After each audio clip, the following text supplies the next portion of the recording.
தற்போது உடனுக்குடன் நேரலையில் முதுமலை காப்பகத்தில் இருந்து வெளியேற்றப்பட்ட 140 பழங்குடியின குடும்பங்களுக்கு அரசு வழங்கிய ரூபாய் 10 லட்சம் இழப்பீட்டில் முறைகேடு நடந்துள்ளதாக குற்றச்சாட்டு எழுந்துள்ளது. இதனால் பழங்குடியின மக்கள் தற்பொழுது போராட்டத்தில் ஈடுபட்டு வருகிறார்கள். உதகை ஆட்சியரகத்தின் முன் 7 கிராமங்களைச் சேர்ந்த பழங்குடியின மக்கள் தற்பொழுது போராட்டத்தில் ஈடுபட்டு வருகிறார்கள். இதனை உடனுக்குடன் நேரலையில் பார்த்து வருகிறோம். கூடுதல் விவரங்களோடு முதுமலையிலிருந்து செய்தியாளர் சிவகுமார் இணைப்பில் இருக்கிறார். அவரிடம் விவரங்களை கேட்டு பெறலாம். சிவகுமார், இந்த போராட்டம் தொடர்பான முழுமையான விவரங்களை பதிவு பண்ணுங்க. சிகாமணி, நீலகிரி மாவட்டம் முதுமலை புலிகள் காப்பகத்தின் உள்மண்டல பகுதியில் இருந்து புலியாலம், மண்டக்கரை, நாகம்பள்ளி, நெல்லிக்கரை, குண்டித்தால், பெண்ணை, புதுகுழி ஆகிய பழங்குடியின கிராமங்களில் காட்டுநாயக்கர், பனியர், முள்ளுக்குறும்பர், வெட்ட குறும்பர், இருளர் என பழங்குடியின மக்கள் நூற்றுக்கணக்கோர் பல தலைமுறைகளாக வசித்து வருகின்றனர்.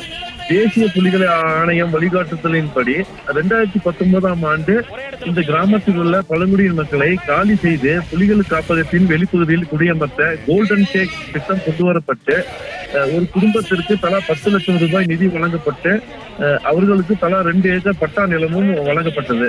அதனை நம்பி 140 பழங்குடியின கிராமங்களை சேர்ந்தவர்கள் காலி செய்து வெளியேறும் நிலையில் வனத்துறை அதிகாரிகள் 10 லட்சம் வீதம் வழங்கப்பட்ட நிதியை முறையாக வழங்காமல் ஏமாற்றுவதாகவும் பட்டா நிலத்துக்கு பதிலாக அரசு நிலத்தை வழங்கி ஏமாற்றுவதாக புகார் எழுந்துள்ளது.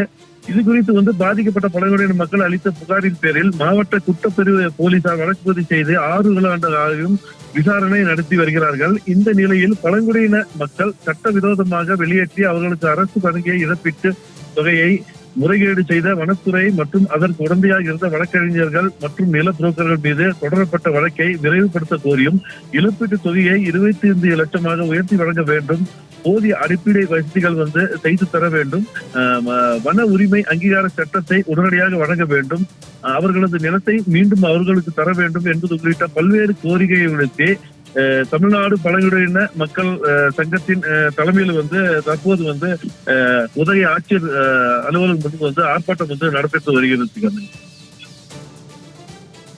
கூடுதல் விவரங்களுக்கு நன்றி சிவகுமார்.